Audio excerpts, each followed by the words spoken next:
the director of Death on the Nile was a remarkable man, really. He was a really sort of a bit of a terrifying man, you know, because he was very short on words. He didn't really like people much. I mean, he liked pretty girls, but he didn't really like anybody except himself and the script and the film. You know, that's what he said.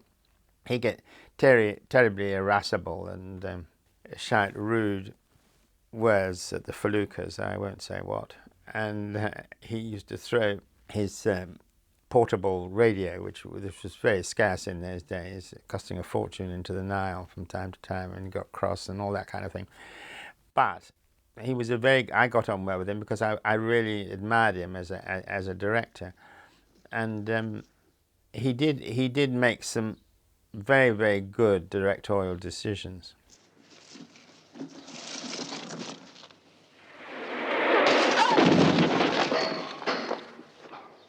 And so we were all slightly terrified of him, except for one moment when something happened, which I think it's fair to relate.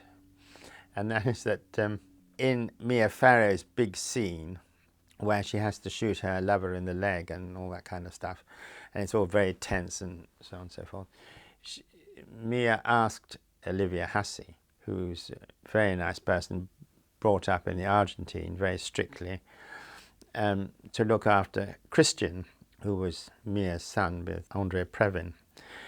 And he was pretty spoiled, this boy. Anyway, Mia went off and he started to misbehave. And Olivia just gave him a good Argentinian slap, whereupon he screamed, and his mother dropped everything in front of the camera and rushed down to the stern of the boat where it was all taking place and said, "What on earth happened?" And Olivia said, and I heard it, "I thought he deserved a slap." And of course, then they went at it like hammer and tongs. And the director, John Goodwin, came down and he was completely dumbfounded. He couldn't say anything. He just stood there with his pipe in his mouth, not knowing what to do. And it was the only time I saw him nonplussed. But he was a very good director. I suppose that uncouth young man will appear now and attempt to seduce you. Well, don't let him succeed without at least the show of a struggle. Remember, the chase is very important. Oh, Mother. No, this way is better. Oh, Look, there's a beastly step here, which I always trip on. No, that's the river. Why did we choose Tony Schaffer to write the script? I think because he'd done Sleuth with Michael Caine and Laurence Olivier and so on, and he was pretty good at mystery plots and things like that, and I think he did a very good job on it.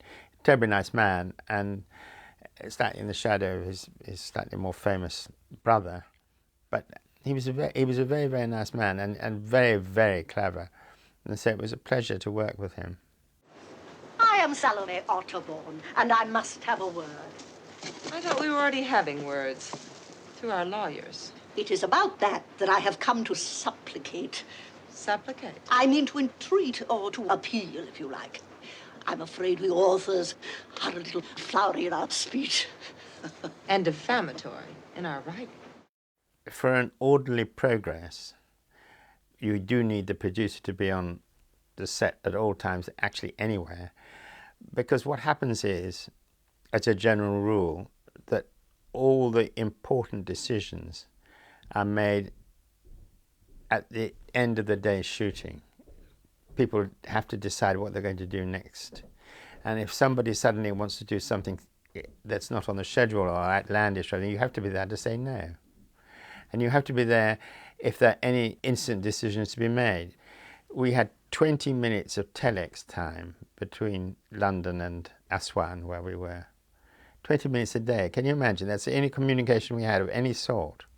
And it was quite tough to get requests for wardrobe that had been forgotten or things like that passed about. And so you have to have somebody there who can say, but we won't we won't bother about that. We'll find another way around that, or we'll do another shot tomorrow. But if you don't have somebody, everybody walks about like headless chickens, then nothing gets done.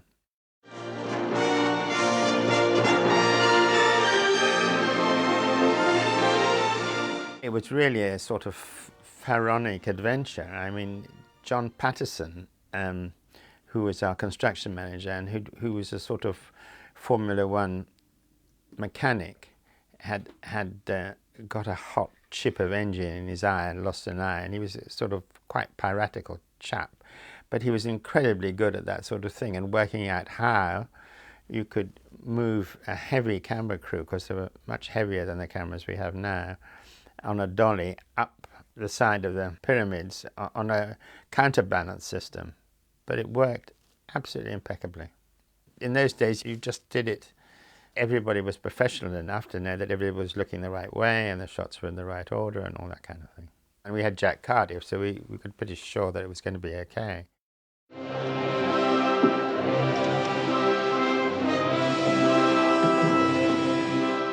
There weren't that many sort of paddle wheelers left. There were only a couple. And I don't know if you know anything about the Nile, but there are certain cataracts where it's impossible to sail boats over, and they have to construct them. Well, this particular boat was bought from Southampton, where it was built, in pieces, and then brought to the bottom of the cataract and then carried by hand over the cataract, and then reconstructed above the cataract. And that's where it was and had been. And it was owned by the Club Mediterranee, and I managed to do a deal with them and we finally used it. But the crew were really, really rascally. They were awful people. We had to get rid of the whole lot of them and have our own crew, and then we gave it back to them at the end. Why the sudden rush? I tell you, mon vieux, I feel the presence of evil all about me. The sooner we reach Wadi Halfa, the better. The biggest challenges was really it was a country which hadn't had many films. But I don't think it had any films made there before. At least not after the war. They were very very good to us. I think health was probably the biggest problem, because there are all sorts of diseases, so we had to take enormous efforts to make sure that the crew never ate any lettuce or salads or anything like that, because in those days it was really much worse than it is now. I mean, it was just appalling. And we had a special doctor from the Hospital of Tropical Diseases in London, a man called Adsel, and he was really, really wonderful. I mean, he really kept everything, because, you know, Betty Davis wasn't any spring chicken in those days. And I remember when she arrived, she asked if I could get her some whiskey, and I said, well, you know, it's a Muslim country, you can't, but I'll give you the bottle I bought out on the plane. And we became great friends after that.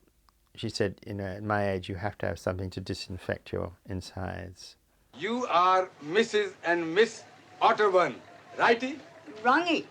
I am Mrs. Van Skyler, and I wish to be taken to my cabin immediately.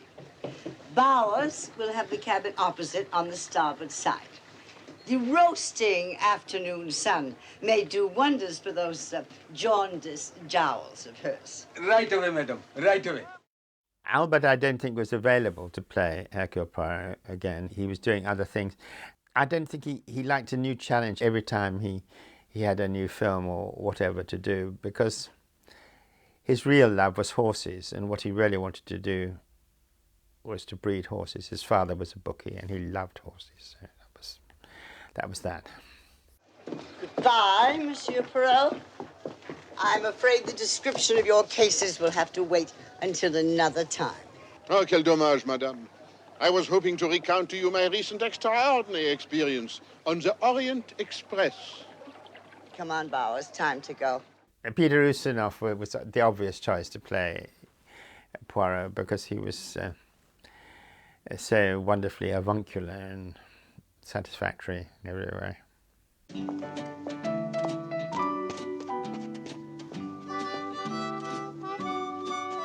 Colonel Reese! Oh, I'm enchanted to see you. Oh, my old friend, how capital, how capital. Yes. Oh, I haven't clapped eyes on you since, that strange affair of the decapitating clergyman. Yes, yes. Crikey, I still think you were a trifle lucky to find that cake knife up the chimney like that. Lucky? With me, it's the exercise of the little grey cells. Luck, I leave to the others. Yes, I'd forgotten your opinions about yourself. Oh, yeah. Anthony Powell is and was an extremely, I mean, he's just, you can't think of a better person to design costumes of that sort. He was absolutely wonderful. He did immense amount of research, and he really got it all together, and everybody adored him because he was so talented, and he did make everybody look absolutely splendid. It didn't do terribly well in the States, unfortunately, because it opened on the weekend of one of those big Super Bowl jobs. I don't know whether it was football or whether it was baseball, but whatever it was, everybody was watching that, and they didn't want to go to the cinema. But it did all right, and it did much better overseas as well than it did very well in Japan and those places.